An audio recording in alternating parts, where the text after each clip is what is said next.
lakini mechi ambayo sisi tunaifahamu ni tarehe 15 ya mwezi huu wa sita, na maandalizi ambayo tunayafanya ni maandalizi kuelekea katika mchezo huo.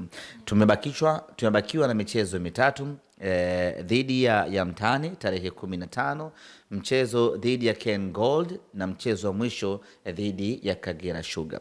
Kwa hiyo tunaanza maandalizi kuelekea michezo hii mitatu, lakini specifically ni mchezo wa tarehe 15 kwa sababu ndio mchezo utakao toa dira ya mnyama kuchukua ubingwa msimu huu.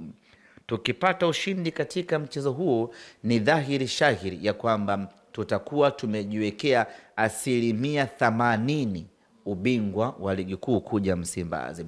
Lakini kama haitoshi, ni heshima na ukubwa wa mchezo wenyewe unatufanya tuanze maandalizi mapema ili kwenda kupata ushindi katika mchezo huo, na automatic tukipata ushindi katika mchezo wa tarehe 15, hii michezo mingine miwili ambayo imesalia itakuwa ni shughuli tu ya kumsukuma mlevi. Kwa hiyo tumeanza maandalizi kuelekea katika mchezo huo, na kila mwana Simba aanze maandalizi kuelekea katika mchezo huo.